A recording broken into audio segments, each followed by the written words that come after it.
नमस्कार साथियों, स्वागत है आपका अपने YouTube चैनल झुंझुनू एजुकेशन पर। मैं आपका अपना भाई नितेश तिवारी।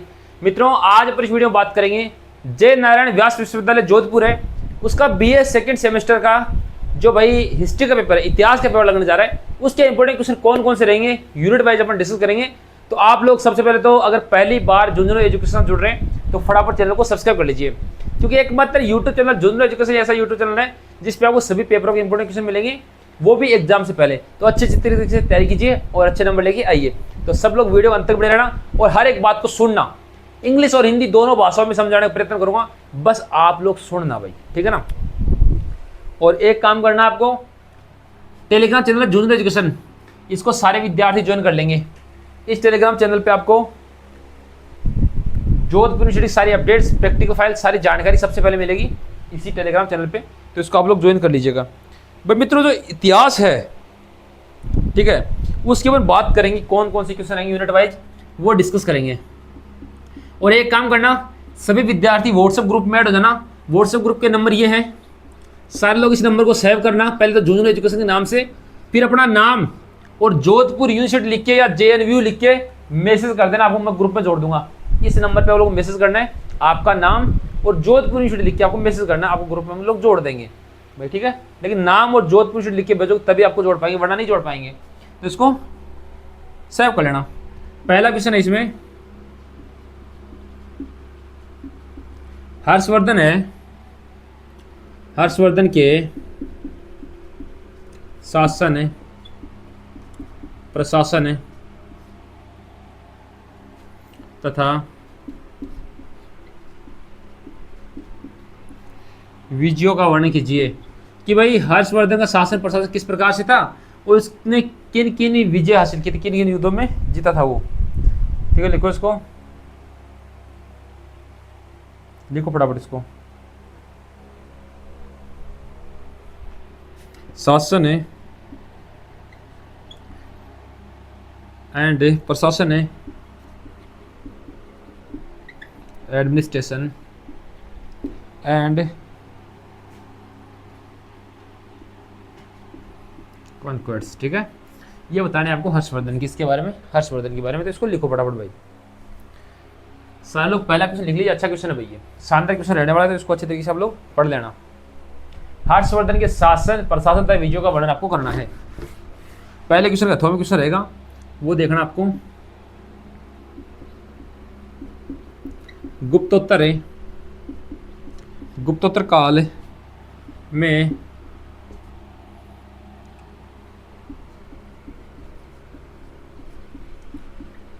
क्षेत्रीय राज्यों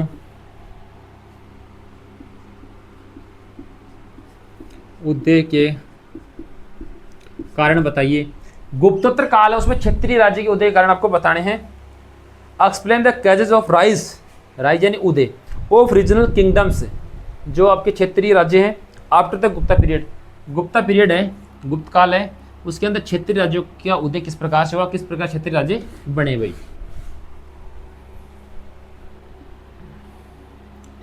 2 नंबर है, हर्षकालीन धर्म, कला एवं साहित्य का मूल्यांकन कीजिए। मित्रों, मैं आपको फिर से कह रहा हूं, आप लोग चैनल को सब्सक्राइब रखना, सारी क्लासें मिलेंगी आपको। जितने विद्यार्थी जुड़े, सारी क्लासें मिलेंगी, आप लोग को चैनल को सब्सक्राइब रखना, ठीक है ना। लिखो इसको, धर्म, रिलीजन, कला, आर्ट एंड लिटरेचर, साहित्य, literature during the age of Harsha. Harsha है उसके दौरान, हर्ष का जो टाइम था ना, हर्ष का जो काल था, उसके धर्म किस प्रकार से था, कला किस प्रकार से थी, साहित्य किस प्रकार से था, आपको बताना। अच्छा क्वेश्चन है भाई, इसकी अथवा क्वेश्चन जरूर रहेगा। वो है, भारत है, भारत के पश्चिम में, भारत के पश्चिम एशिया, मध्य एशिया व पूर्वी एशिया के साथ संबंध बताइए। आज कैसे हैं संबंध बताइए भाई। भारत है, उसका जो पश्चिम एशिया उसके साथ मध्य एशिया और पूर्वी एशिया उसके साथ संबंध कैसे हैं वो आपको बताना। यूनिट ए कंप्लीट हो गई है। भारत के संबंध बताने आपको तो, ठीक है। पश्चिम एशिया, मध्य एशिया एंड पूर्वी एशिया, जो आपको west, central and east Asia उसके साथ इंडिया क्या रिलेशन है वो आपको बताने भाई।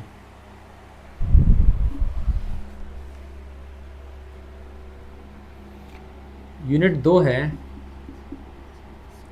पहला क्वेश्चन आएगा इसमें, टिप्पणी करो। टिप्पणी में आएगा गहड़वाल वंश, गहड़वाल वंश की टिप्पणी करनी एंड परमार वंश। ये तो क्वेश्चन अच्छा बनेगा भाई। इनकी उपलब्धियां, ठीक है, इनकी उपलब्धियां आप लोग सारे लोग देख लीजिए ना। वंश को ऊपर बोलते हैं डायनेस्टी, वंश लिख लेना, परमार तो वैसे लिखा जाएगा। परमार और गहड़वाल वंश है, इसकी प्रशासनिक सांस्कृतिक उपलब्धियां क्या है, ठीक है ना, इसका प्रशासन वगैरह सारी चीजें पढ़नी है आपको, बात नहीं है। इन दोनों वंश के बारे में आपको पढ़ना है यूनिट 2 में, लिखो इसको फटाफट, ठीक है। इसके अथवा में कौन सा रहेगा भाई, इसके अथवा में रहेगा गुज्जर प्रतिहार साम्राज्य का इतिहास व उपलब्धियों का वर्णन करो। गुज्जर प्रतिहार साम्राज्य है, ठीक है, गुज्जर प्रतिहार जो एम्पायर है उसका इतिहास, हिस्ट्री एंड उसके अचीवमेंट्स क्या है आपको बताने भाई। लिखो इसको फटाफट, लिखो इसको इस प्रकार से, एक बार लिख लीजिए इसको फटाफट जल्दी ना। जो क्वेश्चन मैं बता रहा हूँ ना, आप तो बस अपने भेजे में, हमारे यहाँ क्या, हमारे साइड बोलते हैं दिमाग को भेजा, अपने भेजे में सेट कर लेना सारे लोग, ठीक है ना। और ये नंबर सेव कर लेना सब लोग, ठीक है। 2 नंबर क्वेश्चन है, वो है यूनिट 2 चल रही है भाई। कलचुरी चेदी राज्य का राजनीतिक इतिहास लिखिए भाई। पॉलिटिकल जो हिस्ट्री है वो बतानी है आपको कलचुरी चेदी डायनेस्टी की, ठीक है। देखो इसको लिख देता हूं मैं, कलचुरी चेदी डायनेस्टी, ठीक है। ये आपको लिखना है मित्रों, ठीक है, लिख लीजिए इसको। यूनिट 2 कंप्लीट हो गई, 2 क्वेश्चन देखने हैं आपको यूनिट 2 में। जो बता रहा हूँ इनको अच्छे तरीके से तैयार कर लेना कि एग्जाम में आने वाले हैं, अच्छे क्वेश्चन रहेंगे एग्जाम के लिए ना, तो लिख लेना आप लोग इसको। एक भाई आपके इस ना पेपर में एक पूछ सकता है, इधर लिख देता हूं मैं, ये वर्ड आ सकता है त्रिपक्षीय संघर्ष, त्रिपक्षीय संघर्ष आ सकता है, तो इसको पढ़ लेना ना। त्रिपक्षीय संघर्ष ये अलग ही है, मैं क्वेश्चन नहीं बताऊंगा, लेकिन इसको पढ़ लेना। त्रिपक्षीय संघर्ष ये आ सकता है एग्जाम के अंदर इस बार, ठीक है। पहला है शॉर्ट नोट,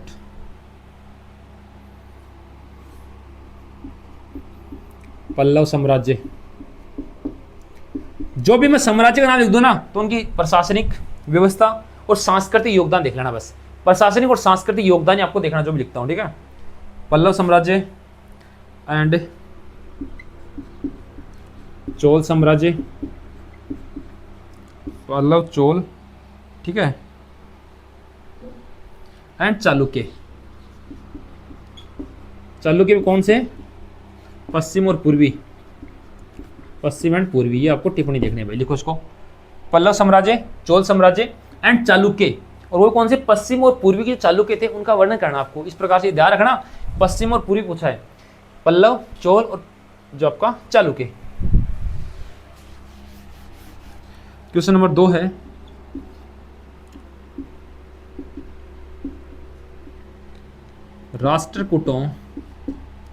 राष्ट्रकूटों की राजनीतिक एवं सांस्कृतिक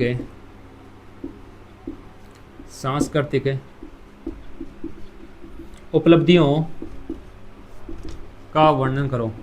जो मित्रों राष्ट्रकूट हैं, discuss the political and cultural, political राजनीतिक कल्चरल सांस्कृतिक उपलब्धियां अचीवमेंट्स ऑफ राष्ट्रकूट। राष्ट्रकूट है उनकी राजनीतिक और सांस्कृतिक उपलब्धियां आपको वर्णन करना है। Unit 3 complete. 2 क्वेश्चन है, 2 ही पढ़ने हैं, 2 ही एग्जाम में आएंगे, तो अच्छे तरीके से पढ़ लेना भाई, ठीक है ना। लिख लो इसको फटाफट। पल्लव साम्राज्य ढंग से पढ़ लेना। यूनिट नंबर 4 है। पहला क्वेश्चन है वो है पाल वंश का वर्णन कीजिए। बंगाल का जो पाल वंश था उसका आपको वर्णन पूछा है। पाल, पंजाब का सॉरी बंगाल का था ये। कहाँ का? बंगाल का। बंगाल का जो पाल वंश है उसका वर्णन आपको करना है। इसके अथवा क्वेश्चन कौन सा पूछेगा वो लिख लो आप लोग। सेना वंश का वर्णन करना आपको, ठीक है। सेना वंश, इसका क्या पूछेगा? राजनीतिक और सांस्कृतिक योगदान। समझ रहे हो? सांस्कृतिक और राजनीतिक योगदान पूछेगा, इसका सांस्कृतिक योगदान पूछेगा, ठीक है। सांस्कृतिक और राजनीतिक योगदान पूछेगा किसका? सेना वंश का। तो इसको अच्छे तरीके से लिख लेना आप लोग, फटाफट लिखो एक बार इसको। यार जल्दी से शेयर कर दो सब लोग, सारे लोग शेयर कर दीजिए, अपने दोस्तों को भेज दो, फटाफट भेज दो भाई अपने दोस्तों को, जल्दी भेजो, भेजिए भेजिए भेजिए, सब लोगों तक भेजिए। क्वेश्चन नंबर 2 है वो गुप्तोत्तर काल से है। इससे क्या पूछा है? जो गुप्तोत्तर काल है मित्रों, इसका पहला क्वेश्चन तो यहां आता है, इसकी आर्थिक व्यवस्था कैसी है?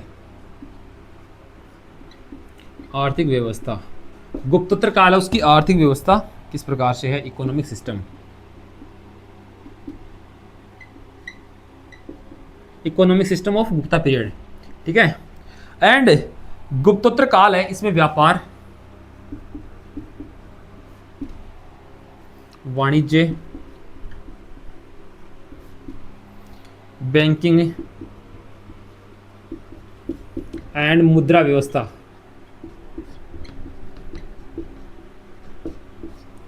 व्यापार, वाणिज्य, बैंकिंग एवं मुद्रा व्यवस्था जो है गुप्तोत्तर काल के दौरान वो कैसी थी? अच्छा क्वेश्चन था भाई, ये मुद्रा तो पता नहीं कैसी थी, लेकिन क्वेश्चन अच्छा है तो इसको पढ़ लेना। गुप्ता पीरियड के बारे में आपसे पूछ सकता है कि गुप्ता पीरियड में प्रशासनिक किस प्रकार से काम करते थे, सांस्कृतिक क्या था, व्यापार किस प्रकार से होते थे, रोजगार किस प्रकार से थे, वाणिज्य किस प्रकार से थे, बैंकिंग सेवाएं किस प्रकार से थी, मुद्रा सेवाएं किस प्रकार से थी इन गुप्ता पीरियड के दौरान, तो पूछ सकता। तो आप गुप्तोत्तर काल को अच्छे से पढ़ लेना भाई, बहुत ज्यादा मोस्ट है ये मित्रों, गुप्तोत्तर काल वेरी मोस्ट है भाई, इसको पढ़ लेना अच्छे तरीके से। गुप्तोत्तर काल के बारे में पढ़ लेना, गुप्ता काल है, गुप्ता काल को पढ़ लेना अच्छे तरीके से।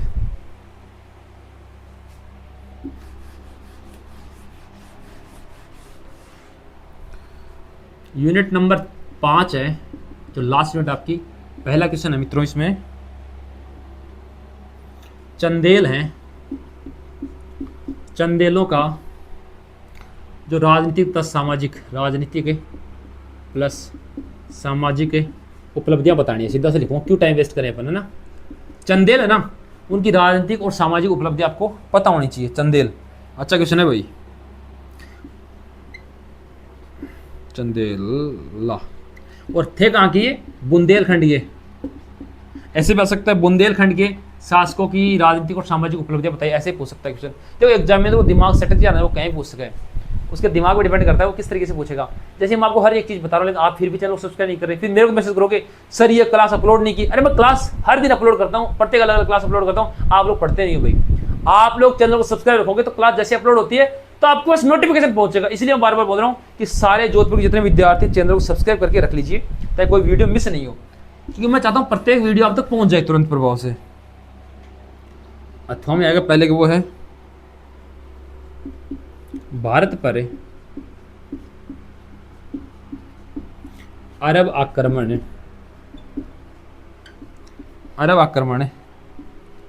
के कारण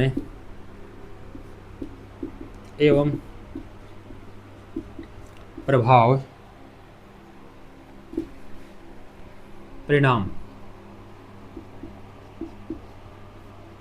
परिणामों की व्याख्या करें। अच्छा क्वेश्चन है ये। व्याख्या करें। लिखो इसको, explain the causes and consequences of the Arab invention of India. ठीक है, अरब आक्रमण, आक्रमण को अपन बोलेंगे इन्वेंशन। ये आपको लिखना है भाई, अच्छा क्वेश्चन है। भारत पर अरब आक्रमण के क्या कारण थे, क्यों हुआ, उसके परिणाम क्या हुए। अब आक्रमण होगा तो भाई परिणाम तो गलत ही होंगे ना, परिणाम को बताना है।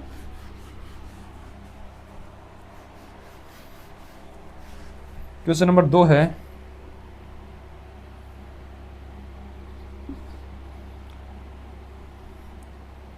मोहम्मद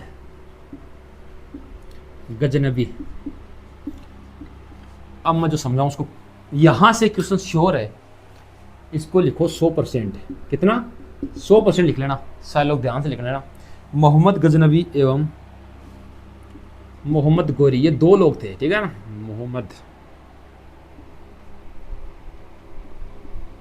मोहम्मद गोरी, इनका पहला पॉइंट,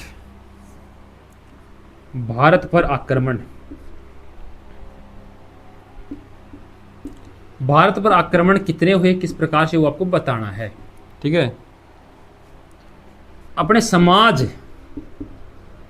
एंड राजनीति पर इसका प्रभाव,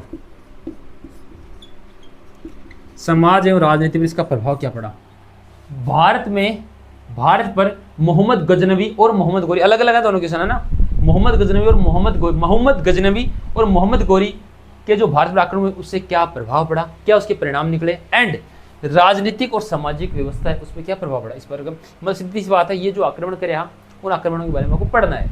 ठीक है, तो मित्रों मैंने 5 यूनिटों के जो 2 क्वेश्चन बताए, आप इनको अच्छी तरीके से तैयार करके जाइए, यहीं से पेपर बनने वाला, अच्छे क्वेश्चन यहीं से आएंगे। आपके सिलेबस के अत्यंत महत्वपूर्ण मैंने आपको बता दिए, आप इनको पढ़ के जाइए। और भाई ये टेलीग्राम ज्वाइन कर लेना सारे विद्यार्थी, इस पे आपको सारी अपडेट्स मिलती रहेगी। इसकी लिंक अपने वीडियो के डिस्क्रिप्शन में दे दिए। आपका काम इतना सही है कि आप सभी दोस्तों को वीडियो भेज दीजिए और आप चैनल को सब्सक्राइब कर लेना। नेक्स्ट वीडियो के लिए धन्यवाद साथियों।